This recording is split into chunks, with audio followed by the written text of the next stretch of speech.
हर मनुष्य का अपने बारे में यही विचार होता है कि वह बहुत अच्छा है। जो कुछ भी उसको जीवन में मिला है वो इसलिए मिला है क्योंकि वह इसके काबिल था और उसके अंदर कोई भी बुराई नहीं है। लेकिन किसी किसी को अपनी अच्छाई का भी अहंकार हो जाता है कि मैंने ज़्यादा अच्छे काम किए हैं तो मैं ज़्यादा अच्छा और ऊंचा व्यक्ति हूँ। आज की कहानी भी इसी बारे में है। जब एक व्यक्ति इसी अहंकार में डूबा था जिसे खुद के विषय में यह गलतफहमी थी कि उसे हर चीज का ज्ञान है, वह अमीरी गरीबी के आधार पर लोगों से भेदभाव भी करने लगा था। तो आइए जानते हैं कैसे उसे स्वयं के अज्ञान से गौतम बुद्ध ने मुक्त कराया। बहुत समय पहले की बात है। किसी गांव में एक भीमदेव नाम का एक व्यक्ति था। उसके पास धन की कोई कमी नहीं थी। जब भी वह किसी गरीब व्यक्ति को देखता उसके मन में यह भाव आता, इन लोगों ने पिछले जन्म में बहुत बुरे कर्म किए होंगे तभी तो इनकी ये दुर्दशा है। वह हर दिन मंदिर भी जाया करता था और मंदिर के पास बैठे भिखारियों को दान भी दिया करता था। एक बार की बात है, भीमदेव के नौकर ने उससे कहा, साहब मुझे कल छुट्टी चाहिए। भीमदेव बोला, क्यों, क्या बात हो गई, तुम्हें छुट्टी क्यों चाहिए? नौकर बोला, मुझे गौतम बुद्ध के पास जाना है, उनके पास जाकर मुझे शांति मिलती है। भीमदेव बोला, तुम भी उन्हें सुनने जाती हो? तुम्हें तो उनकी ज्ञान भरी बातें समझ नहीं आती होंगी। नौकर बोला, मुझे सब समझ में आता है। उन्हें समझना उन लोगों के लिए जटिल है जो अपना अहंकार लेकर जाते हैं। जो उनके सामने झुक कर जाते हैं उन्हें बड़ी आसानी से उनकी बात समझ में आ जाती है। भीमदेव बोला, तुम कहीं भी चले जाओ, मुझसे ज्यादा नहीं जान पाओगे। ज्ञान का अधिकार ईश्वर ने मुझे दिया है, तभी तो उनकी कृपा से मैं धनवान हूँ और तुम निर्धन हो। नौकर बोला, ज्ञान का धन और निर्धनता से क्या लेना देना? यह सुनकर भीमदेव को क्रोध आ गया। वह सोचने लगा, ये नौकर होकर मुझे ज्ञान दे रहा है। अपने क्रोध को भीतर दबाते हुए भीमदेव कहने लगा, ठीक है, जहाँ जाना है जाओ। भीमदेव के मन में भी आया कि मैं भी बुद्ध के पास जाऊं, पर फिर वह यह सोचकर रुक गया कि क्या मुझे शोभा देगा मैं उसी जगह पर जाऊं जहां मेरा नौकर जाता है। नौकर और मालिक एक साथ अगल बगल में बैठकर ज्ञान सुनेंगे, नहीं नहीं, ऐसा सोचकर उसने खुद को रोक लिया। अगले दिन नौकर बुद्ध के पास प्रवचन सुनने चल गया। उसी दिन भीमदेव का दोस्त उससे मिलने आया। उसने भीमदेव से कहा, मैं बुद्ध के प्रवचन सुनने जा रहा हूँ, तुम भी साथ चलो। भीमदेव ने मना कर दिया, पर दोस्त के बहुत जोर देने पर उसे जाना पड़ा। दोनों ने वहां पहुंचकर बुद्ध को प्रणाम किया। भीमदेव ने देखा अमीर और गरीब सभी वहां साथ में बैठे हैं। उसका नौकर भी वहीं मौजूद था। उसका दोस्त भी बगल में बैठ गया, लेकिन भीमदेव खड़ा रहा। बुद्ध ने भीमदेव से कहा, तुम खड़े क्यों हो, बैठ जाओ। भीमदेव बोला, इन लोगों का स्तर मुझसे नीचा है, इसलिए आप पहले इन्हें ज्ञान दे दीजिए। इन सब के जाने के बाद आप मुझे ज्ञान दे दीजिएगा। बुद्ध बोले, ठीक है, लेकिन पहले तुम हमें बताओ कि तुम्हारा स्तर कितना और कैसे ऊंचा है।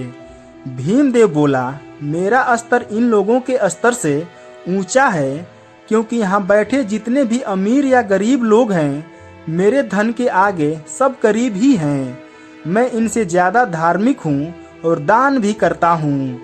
बुद्ध मुस्कुराकर भीमदेव की बात सुन रहे थे और समझ चुके थे कि यह अहंकार के सागर में डूबा हुआ व्यक्ति है।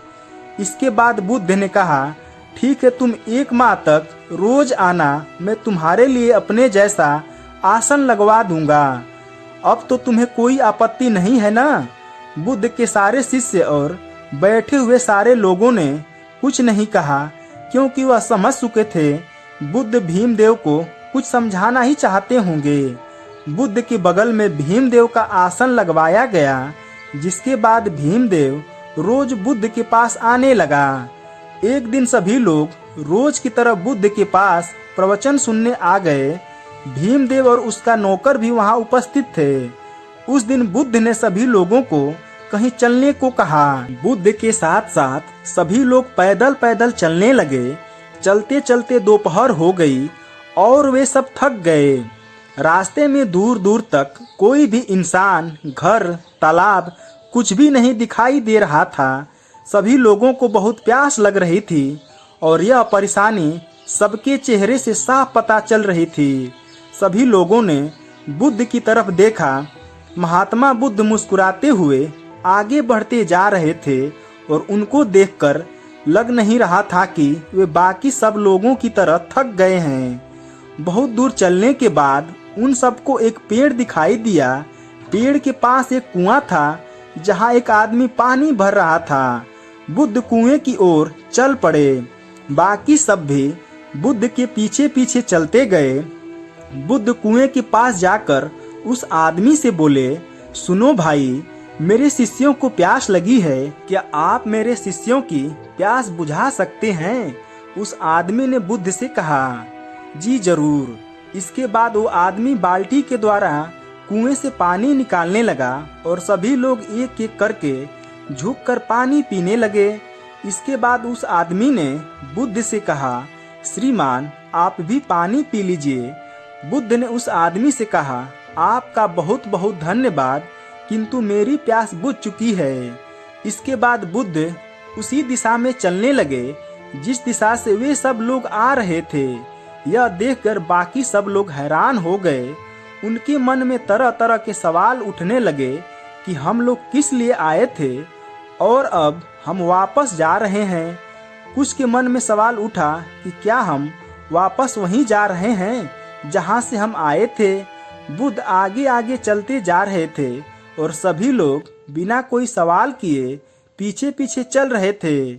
भीमदेव को तो काफी गुस्सा भी आ रहा था कि आज वो प्रवचन सुनने आया था, लेकिन प्रवचन के चक्कर में आज प्यासा ही मर जाता।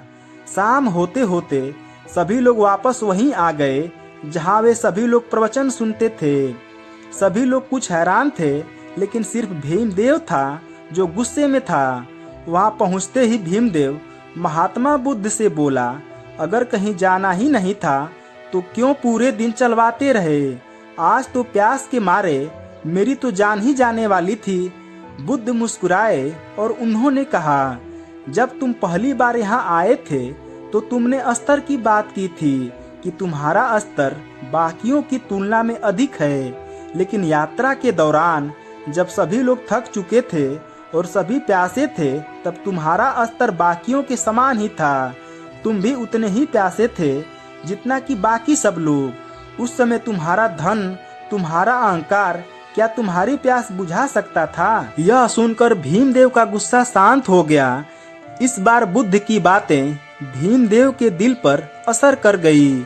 आगे बुद्ध ने कहा, कुएं के पास पहुंचकर जब तुमने झुककर पानी पिया तब जाकर तुम्हारी प्यास बुझ पाई। अगर तुम वहां भी अपने अहंकार की बात मानकर नहीं झुकते तो प्यासे ही रह जाते। इसी तरह अगर किसी इंसान को ज्ञान की लालसा है तो उसे अपने अहंकार को दूर रखकर विनम्रता से झुकना होगा, तभी उसे ज्ञान की प्राप्ति होगी। भीमदेव के मन का मैल धीरे धीरे कटने लगा। वह हल्का महसूस करने लगा। बुद्ध ने कहा, जीवन में ज्ञान की प्राप्ति तब होती है जब वो अपने अहंकार को त्याग दे। उसे अमीर गरीब, ऊंचा नीचा कोई फर्क ना पड़े। वह हर मनुष्य को ऐसे देखे जैसे वह स्वयं को देखता है। जब मनुष्य को सचमुच ज्ञान होता है तब वह समय की धारा से आगे निकल जाता है। भीमदेव को ऐसे लगा कि जैसे यह बातें उसी के लिए है और वह सच में कुछ समझने लगा है। उसने अपना आसन छोड़ दिया और बुद्ध के चरणों में गिर गया और रोने लगा। बुद्ध ने कहा, अरे क्या हुआ, तुम रो क्यों रहे हो? भीमदेव ने कहा, सब सच ही कहते हैं, आप ज्ञान के भंडार हैं। आपने मेरे अहंकार को चूर चूर कर दिया। मैं सच में समझने लगा हूँ कि भले ही मनुष्य अमीर या गरीब हो, लेकिन उसकी समस्याएं लगभग एक ही होती हैं। अहंकार के कारण ही सारे दुख उत्पन्न होते हैं। इससे संबंधित सारे गुण रहस्य आप मुझे बता चुके हैं। मैं इस आसन पर बैठने योग्य नहीं हूँ, मुझे अपनी शरण में ले लीजिए। बुद्धम शरणम गच्छामि। यह कहानी हमें यह बताती है हमारे दुख का मूल कारण अहंकार ही है। अहंकार होने से हम दूसरों को खुद से नीचा समझने लगते हैं, जिससे कि ज्ञान प्राप्ति के सारे मार्ग बंद हो जाते हैं। इसलिए हमें खुद को किसी भी प्रकार के अहंकार से दूर रखना चाहिए, ताकि हम भी बुद्ध की शरण में जा सकें। तो दोस्तों, आपको यह शिक्षाप्रद कहानी कैसी लगी कमेंट करके जरूर बताइएगा। और अगर इस चैनल पर नए हैं तो चैनल को सब्सक्राइब करके वीडियो को लाइक कर दीजिएगा। वीडियो देखने के लिए आप लोगों को बहुत बहुत धन्यवाद।